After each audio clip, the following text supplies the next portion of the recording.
चाहता भी बहुत था, मोर और लगा के आया था बारात लेके, लेकिन बेचारा वैसे मुंह झुराए चला गया, सुखाए मुंह लेकर के चला गया।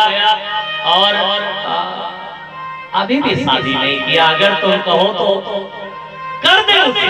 अरे खर्च पानी के लिए मत डरना, जो कुछ खर्च पानी लगेगा हम कर दे देंगे। जैसे इतना बोले कन्हैया तो रुक्मिणी जी बेहोश हो गई, मूर्छा दी रुक्मिणी जी को। कन्हैया ने तुरंत चतुर्भुज रूप धारण किया, दो हाथ से रुक्मिणी जी को उठाया, एक हाथ से पानी का छींटा मारने लगे, एक हाथ से पंखा झलने लगे। 40-45 मिनट बीत गया, रुक्मिणी जी को होश आया। जब 40-45 मिनट बाद रुक्मिणी जी हाथ जोड़ करके बोली पड़ी क्या कहा आपने? मेरा और आपका कोई जोड़ नहीं। क्यों? क्योंकि कहां आप प्रकृति के आबाद, प्रकृति को चलाने वाले, और मैं प्रकृति के वश में चलने वाली एक साधारण स्त्री, और फिर भी आपने मुझसे विवाह कर लिया। और क्या कहा आपने कि मेरे असली माँ बाप का पता नहीं है? बिल्कुल सही कहा आपने। क्यों? क्योंकि जगत के असली माँ बाप तो आप हैं। इस लौकिक लीला को करने के लिए आप किसी को अपनी माँ बना लो, किसी को अपना पिता बना लो, ये तो आपकी महानता है। और फिर भी आपने मुझसे शादी कर ली। और क्या कहा था आपने कि मैं बड़े बड़े राजाओं के डर से समुद्र में निवास करता हूं। एक बात बताइए आप, क्या आपका निवास स्थान उस हृदय में होता है जिस हृदय में राग, द्वेष, अग्निवेश जैसे शत्रु बैठे? आपका निवास तो आत्मा रूपी समुद्र है। आप फिर भी मुझसे शादी की। और क्या कहा आपने? क्या बोला था कि इन भिखमंगे बाबाओं को कहने पर रुक्मिणी जी हाथ जोड़ करके बोली कि अब तो कह दिया, लेकिन अब कभी दोबारा मत कहना कि ब्राह्मण, ये बाबा, ये विप्र भिखमंगे होते हैं। बोले क्यों? रुक्मिणी जी ने कहा क्योंकि अगर दुनिया में सबसे ज्यादा अधिक धनवान मैं मानती हूँ तो आपके नाम गाने वाले, आपकी कथा गाने वाले, आपके कीर्तन गाने वाले, इन्हीं को मैं मानता हूं। मेरी में अगर किसी की वैल्यू है तो इन्हीं की। कौन सा इतना बड़ा खजाना मीरा को मिला जो जंगल जंगल लिए गाती है, कहती है कि पायो जी में तो राम रतन, पायो जी में तो राम रतन, पायो जी में तो राम रतन। मेरा गा रही है और जंगल जंगल ये कह रहे हैं एरी में तो प्रेम दीवान मेरो दर्द न जाने। एरी में तो प्रेम दीवानी मेरो दर्द न जाने को। प्रेम दीवानी मेरो दर्द न जाने, दर्द न जाने क्यों। तेरी मैं तो प्रेम दीवानी मेरो दर्द तेरी मैं तो प्रेम दीवानी मेरो दर्द न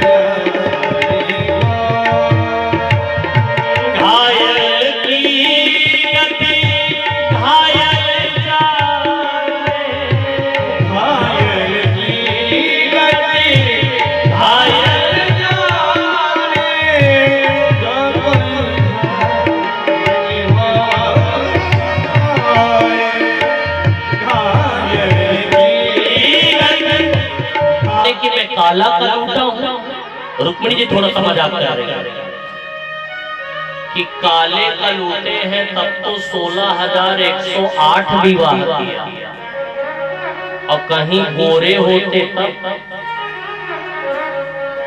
अब वो तो भगवान का लाख लाख शुक्र की लाला बन करके आए, क्योंकि यदि लाल तुम होते तो गले गए होते करो।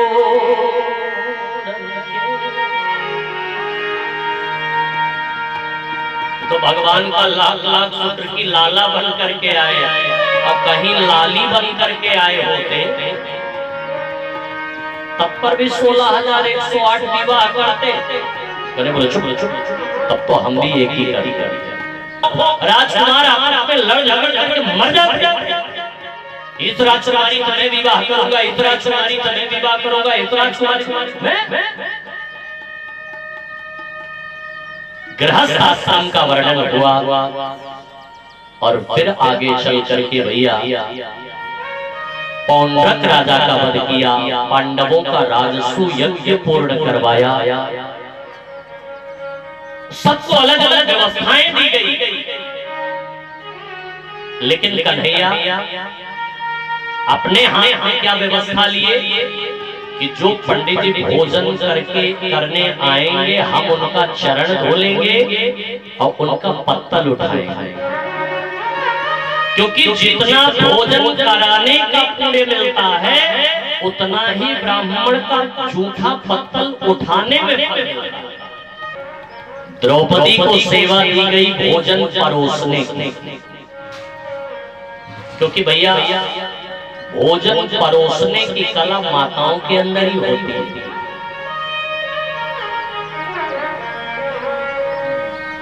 वरना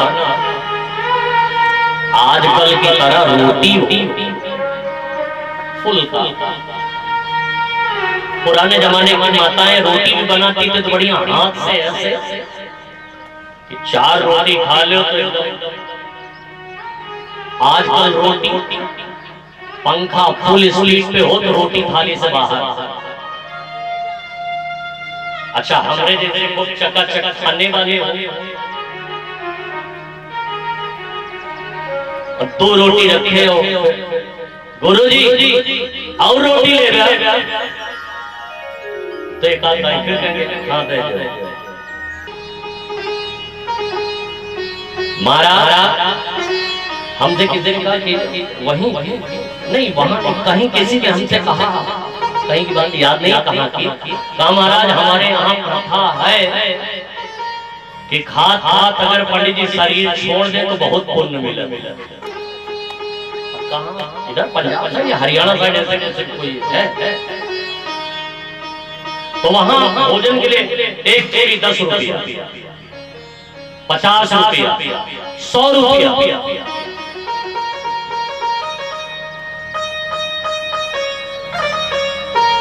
हम देखे थाली में छोड़ा नहीं जाता तो भैया दो में एक छोड़ना पड़ेगा, या तो शरीर छोड़ना पड़ेगा तो थाली में रखना। अब तुम कहा तो थाली में तो भैया द्रौपदी को भोजन परोसने वाले व्यवस्था दी गई, क्योंकि बड़े भाव से वो भोजन परोस करके पवाती। महाराज राजसूय यज्ञ पूर्ण हुआ, और फिर भागवत के 10वें स्कंद के उत्तरार्ध के 80वें अध्याय में 6ठे श्लोक से बड़े लाडले अनूठे अनुपम चरित्र का दर्शन श्री सुखदेव देव परीक्षित जी के सामने करेंगे। श्री सुखदेव ने पूछा कि महाराज भगवान ने अभी तक बहुतों पर कृपा किया, लेकिन क्या कभी दीन पर भी कृपा करते हैं? महाराज सुखदेव जी ने कहा कि भैया इतनी कथाएं भरी पड़ी हैं कि कितनी मैं बताऊं, लेकिन आपको एक बता रहा हूं। तो भागवत के 10वें स्कंद के 80वें अध्याय के 6ठे श्लोक से ये चर्चा प्रारंभ की कि कृष्ण त्याति सखा कश्चित् ब्राह्मणो ब्रह्मवित्तमः विरक्त इंद्रियार्थेषु प्रशान्तात्मा जितेन्द्रियः। कृष्ण के कोई एक सखा, कोई एक सखा कौन है? ब्राह्मण। ब्रह्मवेत्ता है, ब्रह्म को जानने वाले हैं। इंद्रियाणाम अर्थेषु विरक्ते, जिन्होंने इंद्रियों पर अपना आधिपत्य जमाया। आप इंद्रियों की वश में जो चलता है वो भोगी कहा जाता है, लेकिन इंद्रियां जिनके बस में चलती हैं वो योगी कहा जाता है। इन्होंने इंद्रियों को अपने बस में किया। नाम तो इनका जानते ही हो गया। कौन है?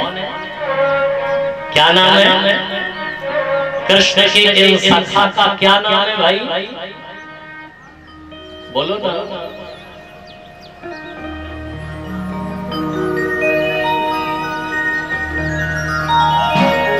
बोलिए बोलिए, क्या नाम?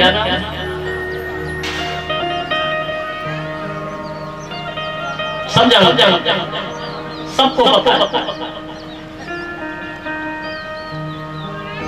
कृष्ण स्यासे सखा, भैया दास नहीं, भक्त नहीं, सखा।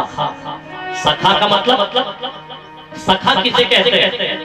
जो सह खादती सह खेलती, जो साथ आए, साथ खेले, साथ सोए, साथ उठे, साथ बैठे, साथ सोए, उसे क्या कहते हैं? सखा। बोल बोल बोल।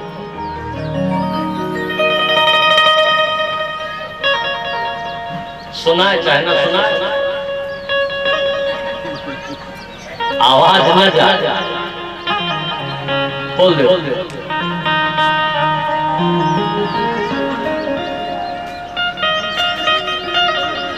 सुदामा है ना? कहाँ लिखा है सुदामा? भागवत में तो नहीं लिखा। क्या करना चाहिए? पैसा किसको नहीं चाहिए? हाथ उठा के बता दे।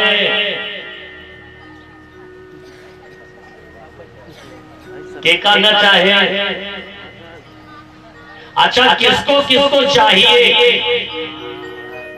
जे हाथ उठावे भगवान वही के दिया, और जे हाथ बांधे रहा है उसका एक तो कटी चमननी नहीं। भगवान वही के दिया जे हाथ उठावे। हमका सबसे ज्यादा चाहिए।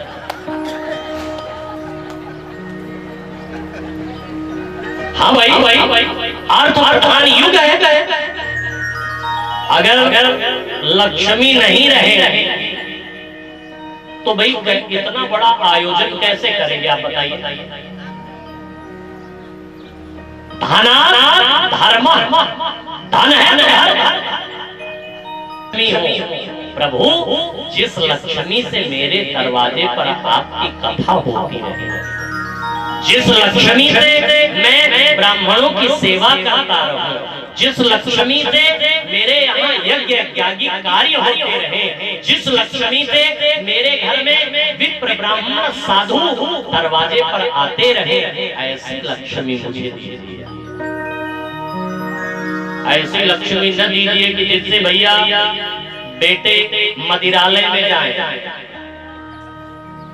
भैया ऐसी लक्ष्मी न मिले जिससे वेश्यालय जाए।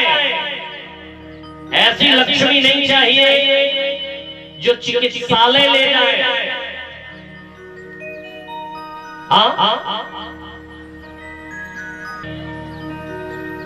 इसलिए तो कहते हैं कि भैया लक्ष्मी हो तो पहले माला में खर्च करो।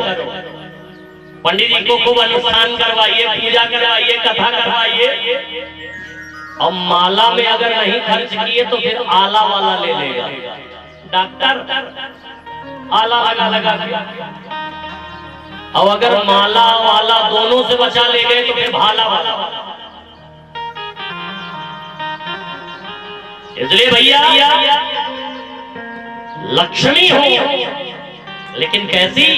जिससे हमारे यहाँ खूब यज्ञ हो, कथा हो, पूजा हो, भगवान का भजन हो, ब्राह्मण आवे, साधु आवे, गौशाले की सेवा करे, मंदिर की सेवा करे, ऐसी लक्ष्मी। श्री दामा है जी, कृष्ण है परमात्मा, और यदि वो भी न मिले, जो फल मिल जाए पूरे परिवार को फल खिला और फल भी ना मिले तो पूरा परिवार केवल जल पी करके सो जाता है, और जल भी ना मिले तो पूरा परिवार निर्जला एकादशी का व्रत मान करके सो जाता था, लेकिन कभी किसी के दरवाजे मांगने नहीं जाता।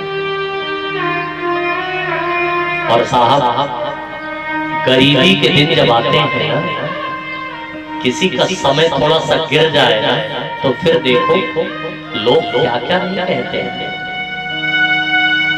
बनी तकदीर वालों पर, तभी तो मैं कहता हूं कि बनी तकदीर वालों पर हजारों लाखों निसार होते हैं, लेकिन बनी जब बिगड़ जाती है ना तो दुश्मन भी हजार होते हैं। गरीबी के दिन जब आते हैं ना तो अपने सगे रिश्तेदार भी हंसी उड़ाते हैं साहब। गरीबी के दिन जब आते हैं ना तो अपने सगे संबंधी भी चौराहे से देख करके रास्ता बदल देते हैं। गरीबी के दिन जब आते हैं ना तो सगे रिश्तेदार नातेदारों की कौन कहे साहब। मैंने तो देखा है गरीबी के दिन जब आते हैं ना तो सगी खुशी का भाई भी कभी कभी भाई को बांट करके अलग अलग देता है। भाई भाई को बार भाई 4 इंची दीवार की बगल में स्वीकार कर लेगा, लेकिन भाई भाई से बात नहीं करता। गरीबी के दिन जब आते हैं ना भाई भाई का दुश्मन बन जाता है। एक दो चार बीघे 2 बीघे के लिए भाई भाई को मुकदमा लड़ना पसंद कर लेता है, लेकिन भाई भाई का मुंह देखना पसंद नहीं करता है। गोस्वामी तुलसीदास से रामचरितमानस में लिखते हैं कि इस दुनिया में सब कुछ मिल सकता है, लेकिन मिलन जगत सहोदर भ्राता। एक माँ की खुशी से हमको दोबारा वही भाई फिर मिल जाए असंभव है। प्रेम अगर देख रहे हैं तो कभी आइए मेरे साथ राम कथा में, आपको राम कथा सुनाएं, फिर आप दर्शन कीजिए भाई भाई का प्रेम।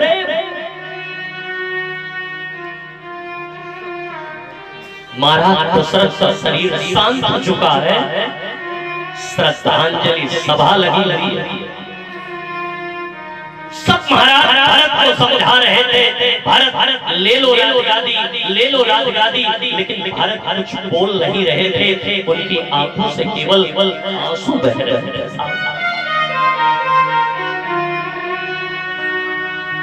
अचानक गुरुदेव वशिष्ठ बोल पड़े, भरत हमेशा के लिए नहीं तो 14 वर्ष के लिए ले लो, राम जब वापस आएंगे तो दे देना। धड़ाम से धरती पर गिर पड़े, आंखों से आंसू बह रहे थे। भरत रोते रोते बोल पड़े, ये बात आप कह रहे हैं? ऐ गुरुदेव, इस भारत ने कभी भी आपके आदेश का उल्लंघन नहीं किया।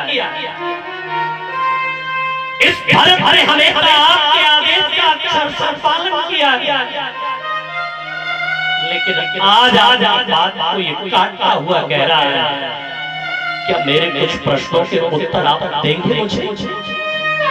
गुरुदेव वशिष्ठ ने कहा, पूछो भरत, क्या पूछना चाहते हो?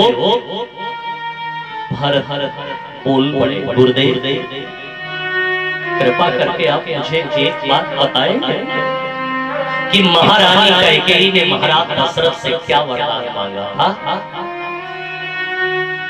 गुरुदेव वशिष्ठ ने कहा, भरत ये तो जगत विदित है, ये पूरी दुनिया जानती है, पूरी अयोध्या जानती है कि महारानी कैकेयी का पहला वरदान था भरत को राजगादी और दूसरा वरदान था राम को 14 वर्ष का वनवास। भरत हाथ जोड़ करके खड़े हो गए और बोल पड़े, तो गुरुदेव क्या उस समय आप मौजूद थे जिस समय राम बन जा रहे थे? गुरुदेव वशिष्ठ ने कहा, हाँ भरत मौजूद था। गुरुदेव वशिष्ठ ने जैसे इतना कहा, भरत हाथ जोड़ करके बोल पड़े, तो गुरुजी आपने एक भी बार माना नहीं किया कि राम तुझे वन नहीं जाना? गुरुदेव वशिष्ठ ने कहा, नहीं भरत, क्यों नहीं मना किया गुरुजी? क्योंकि ये राजा भरत तुरंत कदम पीछे किए और गुरुदेव की तरफ इशारा करते हुए बोल पड़े, वाह गुरुदेव, आज तक तो मैं यही जानता रहा कि इस राज्य के आप एक कर्मनिष्ठ गुरु हैं। पता चली कि आप केवल राजा की चाटुकारिता कर रहे हैं। ये बात मुझे आज पता चली कि आप राजा की केवल मुंह देखिए बात कर रहे थे। गुरुदेव वशिष्ठ ने कहा, भरत अपनी जबान पर लगाम दो, सोच समझ के बोलो। भरत रोते बोल पड़े, गुरुदेव आज भरत को अपने दिल भड़ास निकाल लेने दो, बोल लेने दो भरत को, क्योंकि यदि महाराज दशरथ का पहला वरदान था भरत को राजगादी और दूसरा वरदान था राम को 14 वर्ष का वनवास, तो ये भरत आपसे पूछना चाहता है कि महाराज दशरथ का पहला वरदान पहले पूरा नहीं हुआ, आपने दूसरा वरदान पहले कैसे पूरा होने दिया? जैसे मुझे ननिहाल से अब बुलाया गया है, तो उस समय क्यों नहीं बुलाया गया? कहां था आपका ये ज्ञान? कहां था आपका शास्त्र? कहां थी आपकी नीति? कहां था आपका धर्म? कहां था आपका शास्त्र? गुरुदेव उत्तर दीजिए मुझे। गुरुदेव वशिष्ठ को ऐसे लगा जैसे उसके पैरों के नीचे से जमीन खिसक गई, ऐसे लगा जैसे उनकी आंखों के सामने अंधेरा छा गया। गुरुदेव वशिष्ठ भी अपने आंखों के आंसू नहीं रोक पाए, दौड़ करके भरत को अपने सीने से लगाते हुए बोल पड़े, भरत तूने कितनी बड़ी बात कह दी वशिष्ठ के लिए। ऐ मेरे लाल, सुशीला बोल पड़ी, लाल आज एकादशी, आज कुछ खाना मत। बच्चे बोले, माँ कल भी तो तूने एकादशी कहा था, परसों भी तुमने मुझे एकादशी कह के सुला दिया था, आज भी एकादशी। बच्चे रोते रोते बोले, माँ आज अगर एकादशी भी है तो अब मुझसे भूखा नहीं रहा जाता, मुझे कुछ खाने को कुछ दे दो माँ। बच्चे बोले कुछ दे दो माँ। माँ बोल पड़ी, जाओ मुंह धुल करके आओ, अभी तुझे खाने को दे रही। और जैसे बच्चे दौड़े दौड़े गए मुंह धुलने के लिए,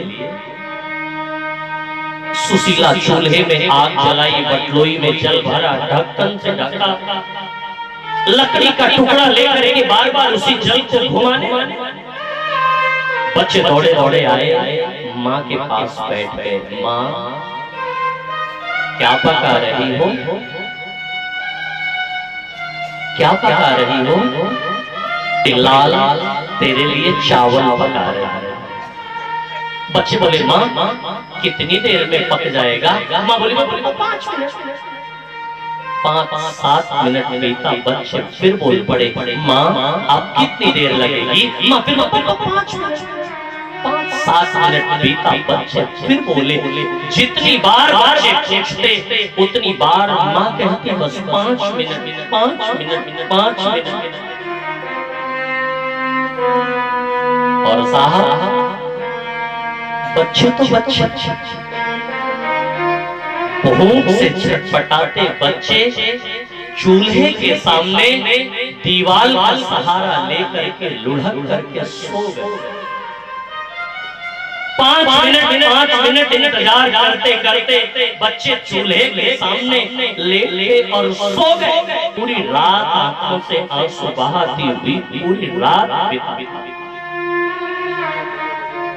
प्रातः काल जैसे हुई, बच्चे जैसे जगे दौड़े दौड़े आए, माँ का पल्लू पकड़ करके खड़े हो गए। माँ जो चावल शाम को तूने पकाया था वो तो अभी बचा होगा ना, हमको दे दो खाने को, क्योंकि अभी भी मेरी भूख मिटी नहीं है माँ। सुशीला न रोक पाई अपने आंखों के आंसुओं को, झरझर झरझर आंसू बहने लगे सुशीला के, और सुशीला बोल पड़ी, लाल वो चावल तो शाम को मैं खा गई थी। बच्चे माँ का पल्लू छोड़ करके दूर पड़े, माँ की तरफ इशारा करते हुए बोल पड़े, माँ तू कितनी निष्ठुर निकली ना, तू कितनी निर्मोही निकली ना। तूने अपना पेट भर लिया और हमको खाली पेट सुला दिया। ऐ माँ, आज तक तो मैंने यही सुना था कि पुत्र को पुत्र हो सकता है, लेकिन माता कभी भी माता नहीं होती। लेकिन तू कैसे मान ली रे? तूने अपना पेट भर लिया और हमको खाली पेट सुला दिया। सुशीला न रो पाई अपने आंखों के आंसू और दौड़ दौड़ के कुछ नहीं जाए। उस दिन माँ रो पड़, लेकिन माँ की याद अब आती है। माँ ना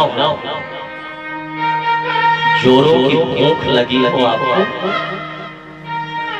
आप कितना भी भोजन करके जाओ, कितना भी आप खा पी के जाओ, लेकिन माँ कहे कि थोड़ा सा दूध पी के सोना।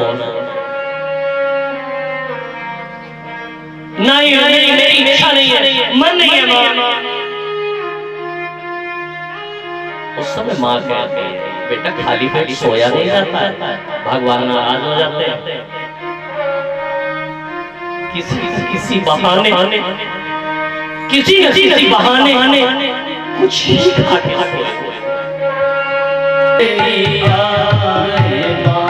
जो नींद माँ के आंचल के नीचे लिया था, वो नींद आई क्या?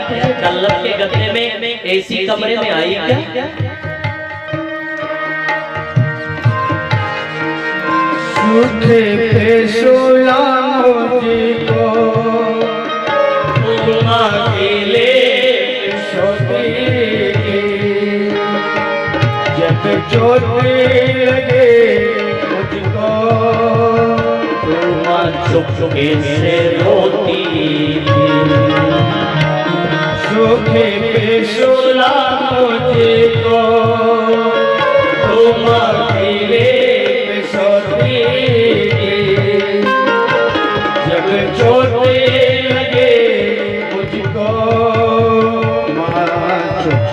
से रोती थी।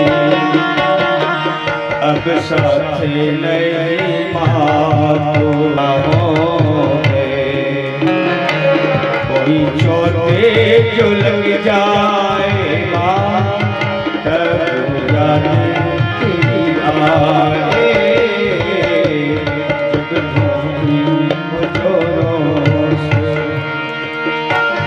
करती दासी कर मुझको जब बाहर जाता था लौटा तो सदा दरवाजे पर तुझ बैठा ही पाता करती थी विदा हंसी कर मुझी को जब बाहर जाता था लौटा तो सदा दरवाजे पर खेले अब मेरी प्रतीक्षा है जब कोई न दिखलाए माँ तब याद तेरी आए जब मुझी मुझोरों से और तेरे हुई आने में मुझे माँ तो डर जाती थी जगती थी सजा हाली मेरी माँ तो फिर न खाती कभी तेरे हुई आने में मुझे माँ को डर जा तो भी न खाती थी अब तेरे से आने में थक कर माला ये तेरा जब भूखा सो जाए माँ तब याद तेरी आए जब भूखी हो जोरों से और दिल नहीं आए तब याद तेरी आए माँ तब याद बहुत लंबा गीत है ना होई जग में माही बीर के हुए सहाय न हुई अरे के हो के तनो दुलारी कब हो माई न होई के तनो दुलारी कब माई ना के तनो दुलारी कब माई अरे माई माई तो हर दुनिया में बड़ाई न बा माई माई तो हर दुनिया में बड़ाई नहीं बा अरे अरे अब आगा बाटे जिनकर घर में माई नहीं बा वो अभागा बाट जिकर घर में माई इस नगर में गुजारा नहीं एक सहारा है हर एक का सहारा हमारा और ये राइट मुझे लगता है आपको भी गुनगुनाना चाहिए अगर बताना चाहते हैं सहारा क्या क्या दूर कर देंगे दुख मुरली वाले दूर करने के मुरली वाले करने के मुरली वाले और पृथ्वी का सहारा नहीं है दूर करने के जी जब तुझे जरूरत समझ में आएगी तब वो खड़े खड़े तो भैया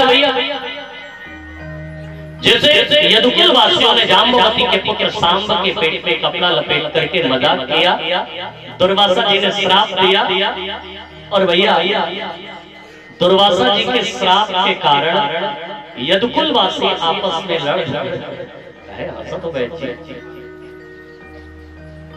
काहे हंसा तू ज्यादा पिछली कसम घर घर नहीं जा सीधे। हाँ कई कई जैसे आज विश्राम हुई, लगभग 3-4 महीने बाद तो इस कथा में 2 दिन का गैप गया। 15, 16, 17, 18 को हम लोग मुंबई गए, और जो डेट तुम लोग 17 कहा तो 16 स्कंद विश्राम हुआ। 12 स्कंद में भैया कलयुग के दुर्गुणों का वर्णन हुआ, और फिर नाम महिमा बताई, और फिर सुखदेव जी ने परीक्षित जी से पूछा कि राजन क्या अभी भी आपकी पशुवत बुद्धि बनी है कि मैं मरूंगा?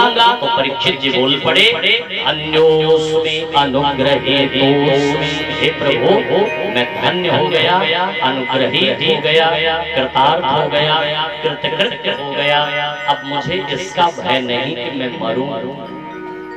सुखदेव जी का पूजन किया, सुखदेव जी की विदाई हुई। एक माले में अति सूक्ष्म रूप धारण करके तक्षक बैठा, और जैसे वो माला महाराज परीक्षित के गले में पहनाई गई, महाराज परीक्षित के सामने तक्षक पूर्ण स्वरूप में आया। परीक्षित के ब्रह्मांड पर पुकार लगाई, परीक्षित भी गोलोक धाम से धारे। बोले परीक्षित जी महाराज की, श्री सुखदेव जी महाराज की वर्णन हुआ। भागवत के विषय अनुक्रमणिका का वर्णन हुआ। मार्कंडेय ऋषि ने जो सृष्टि का प्रलय देखा था उसका वर्णन हुआ, और फिर सूत जी महाराज सौनक आदि ऋषियों से 12 स्कंद के अंतिम अध्याय के अंतिम श्लोक को गा रहे हैं। जो मेरे साथ इस श्लोक को गा सकेंगे वो गाएंगे, और जो नहीं गा सकेंगे वो हाथ जोड़ करके केवल सुनेंगे। नाम संकीर्तनम यस्य, नाम संकीर्तनम यस्य, सर्वपाप प्रणाशनम, सर्वपाप प्रणाशनम, प्रणामो दुःख समनस्तं नमामि हरिं परमं, प्रणामो दुःख समनस्तं नमामि हरिं परमं। नाम संकीर्तनम यस्य सर्वपाप प्रणाशनम, प्रणामो दुःख समनस्तं नमामि हरिं परमं। नाम संकीर्तनम सनम, प्रणामो दुःख समनस्तं नमामि हरिं परमं। नाम संकीर्तनम यस्य सर्वपाप प्रणाशनम, प्रणामो दुःख समनस्तं नमामि हरिं परमं। नाम संकीर्तनम यस्य सर्वपाप प्रणाशनम, प्रणामो दुःख समनस्तं नमामि हरिं परमं। 3 बार सभी लोग श्री हरे नमः का उच्चारण करेंगे, क्योंकि हरे नमः का उच्चारण करने से हरि हरति पापानि, सारे पापों का हरण हो जाता है। इसलिए 3 बार सभी लोग श्री हरे नमः, श्री हरे नमः, श्री हरे नमः, श्री हरे नमः, श्री हरे नमः, श्री हरे नमः। क्या तो कभी विस्तार से इन पर चर्चा परिचर्चा होगी। 7 दिन बड़ा आनंद आया। आपको आया कि नहीं मुझे नहीं पता, लेकिन हमको तो आया। मैं सच बताऊं, जब मैं रोड से नीचे उतरा बबलू भैया, तो आपकी याद आ रही थी। कहाँ फंसा दिए ये लाके, किस जंगल में। हम इनसे कहा भैया शीशा उसा बंद रखो, गाड़ी रोक्यो ना, खड्डा खुड्डी गंगा कहीं भी जाए रोको मत भैया, कोई रोके तो पूछेंगे। हम सोचे कथा यहाँ होगी तो गूगल बाबा को गुस्सा होगा। हाँ हम कहा इजी रास्ता, वो तो बाद में पता चला कि मेन मुख्य मार्ग यही है। हाँ हमने जब अगले दिन जब कहा भैया हम लोग रास्ता भटक गए थे रात में, बोलने मारा एकदम सही है। बढ़िया फर्स्ट क्लास गजब का हमको देखो यही रास्ता। वाह भैया, ठाकुर जी कृपा करें भैया, फिर कभी टिकरा बारी कछार आने का मौका मिले तो अब की बार रास्ते वाला ये डर न लगे। महाराज उस दिन तो मैं सच बताऊं, फर्स्ट डे मुझे लग रहा था कि यार काटी देते बबलू भैया, बात तो अच्छा था, फंसा दिए। होली हम लोग कहीं बढ़िया अच्छी जगह मनाते, होली उत्सव की कथा करते, कहीं कहाँ होली पे डेट दे दिए हम। लेकिन 7 दिन इतना दिव्य आनंद आया यहाँ के लोगों से। और देखो बाबूजी हमारे सौगौरा महाराज कल हमारे कह रहे थे कि महाराज सच बताएं तो कथा का प्रेम और आप है कहाँ महाराज, 2 बजता है तो फिर मन लगता ही नहीं, खींचे हुए हम दौड़े चले आए।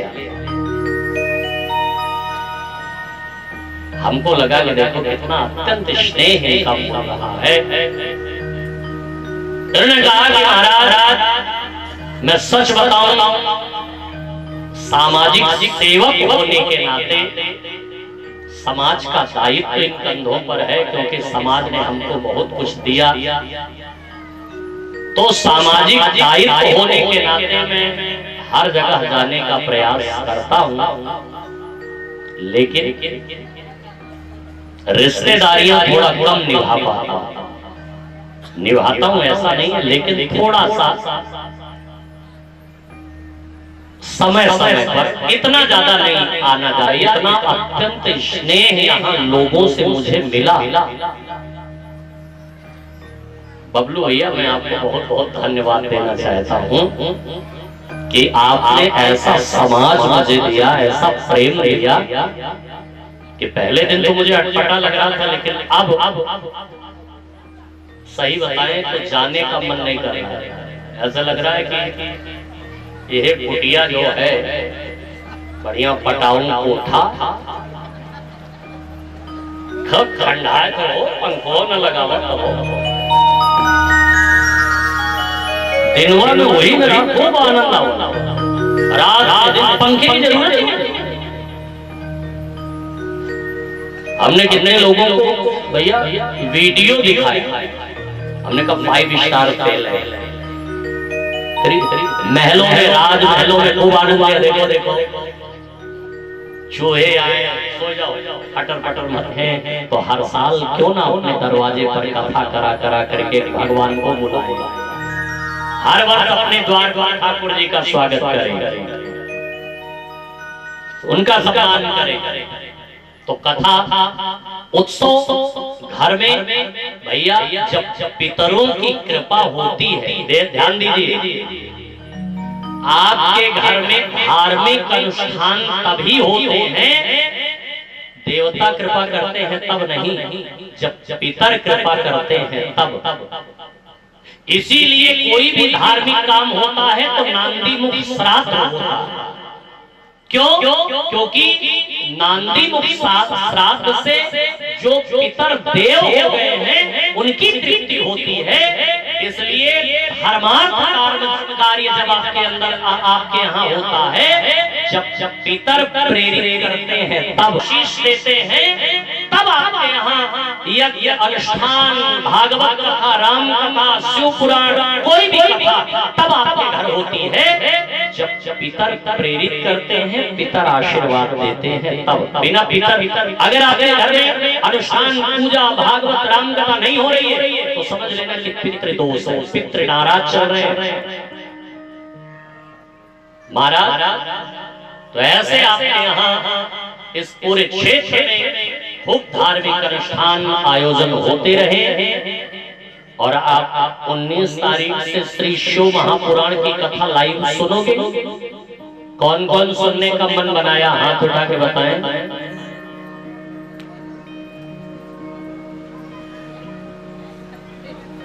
अच्छा को चैनल सब्सक्राइब कर लिए।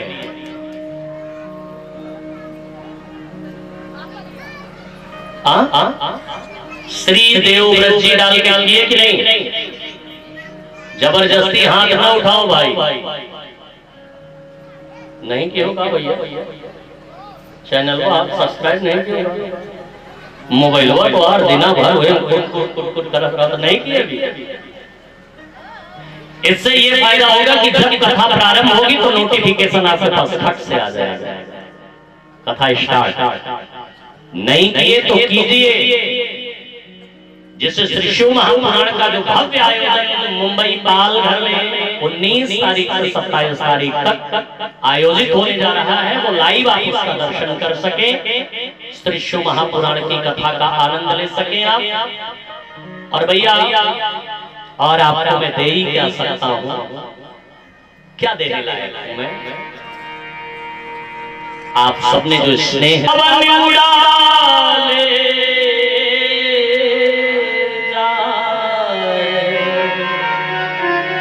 अब के बिछुड़े कब मिले,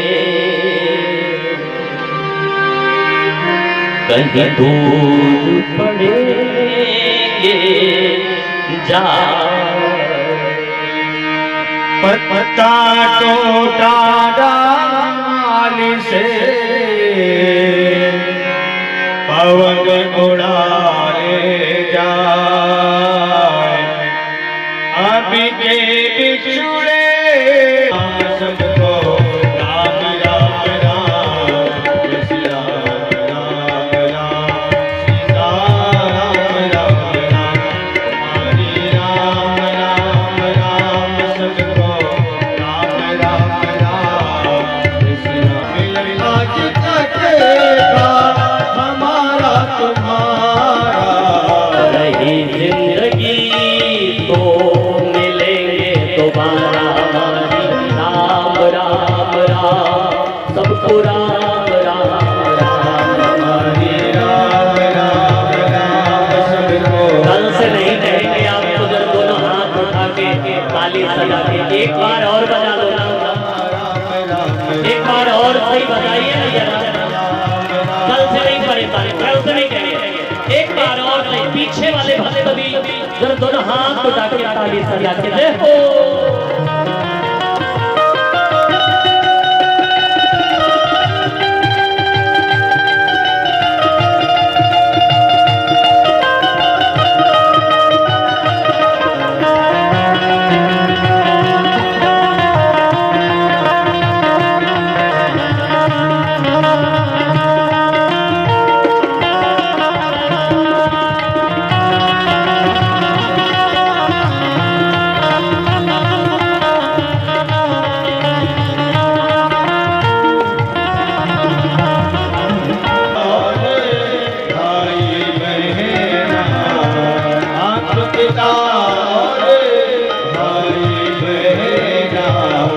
सत्संग में तुम आते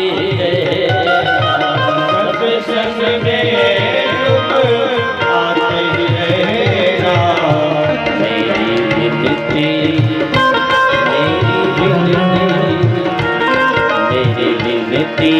यही है आखिर, किसी दिन हमें याद करोगे हमारी। राम राम राम राम राम राम में वृंदावन कुंज गली में राम कुंज गली, आज यमुना के तीरे कान्हा होली खेलेगा, आज यमुना के तीरे कान्हा होली खेलेगा।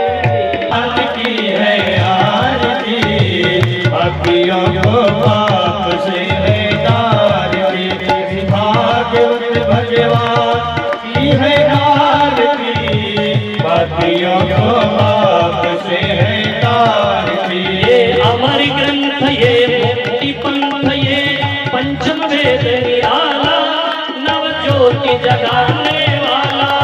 ये अमर ग्रंथ ये मुक्ति पंथ ये पंचम वेद निराला, नव